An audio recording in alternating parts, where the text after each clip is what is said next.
So this will be an interval of a sixth, and for now it'll just be on the G string and the E string, or the first and third string, because obviously that's not the only strings you can use to do this, but it'd be an awful long video to go through every option. But as you've already started with your root and third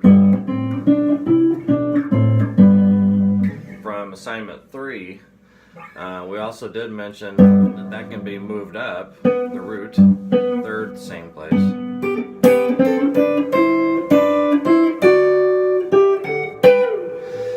to the first string, and that changes the interval. Same solfege, if you will, or scale degrees being used, but how they're stacked in relationship to each other changes. So in G, for instance, if I play Do, Mi, that's a third. No brainer there. But if I play Mi, Do, that's an interval of a sixth and not a third. And because the now bass note, if you will, is Mi and not Do. And from Mi to Do, Mi, Fa, Sol, La, Ti, Do is a 6. 1, 2, 3, 4, 5, 6. So it's kind of confusing sometimes because it's saying the same thing but something different. But a simple rule to follow is when you have an interval and you invert it, that number should equal 9. And in this case we had an interval of a third, Do to Mi. And we put Do on bottom here, up on top. We want Mi to Do. And thus created an interval of a sixth. So you've already basically been working on this, maybe not thinking of it particularly this way. So now think of it this way, because it sounds cool, and guitar players like intervals of a sixth, and so does everybody else. But as it turns out on guitar, it's actually kind of easy to play too.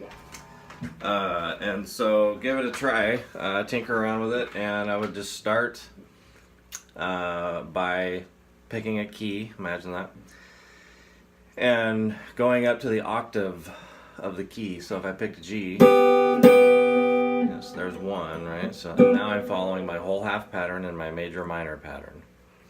And so I have a 1 chord, a 2 chord, 3 chord, 4 chord, 5 chord, 6 chord, 7 chord, 1 chord.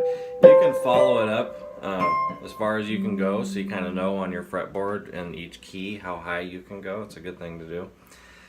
Even though I just said do it up to the octave. But also, you can take it past the octave, of course. You can always take it as far as it can go. But at least take it to the octave. How's that? You can hybrid pick. Well, you kind of have to, really. Or you can just finger pick, too.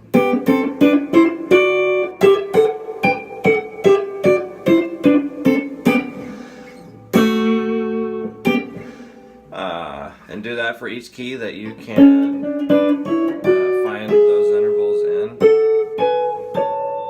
And there again, you can go up past the octave if you choose to, but at least do the octave. E, of course, can be open, and so it's always good to pick an open key that you can play sixth in, of course. And there we have G sharp, which is the third of E, and E on top, which is the root. Imagine that.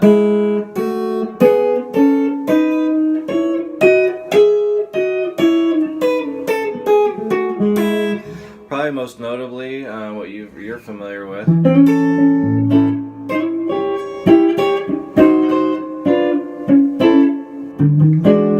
is that the rest of not just the interval of a sixth, putting that flat 7 and then so forth with the blues turnaround, and so you can also do that turnaround just with the sixth.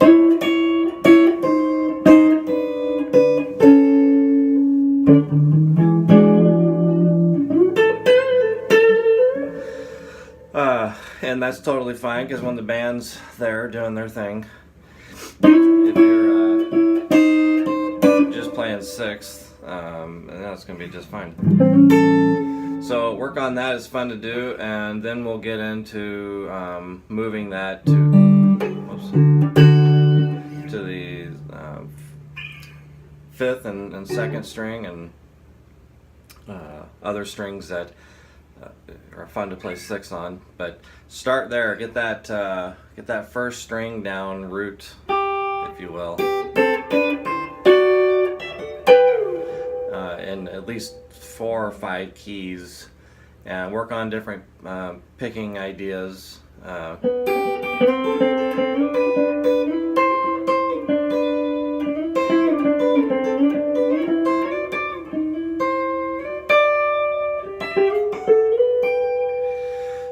Play to a tune or something like that.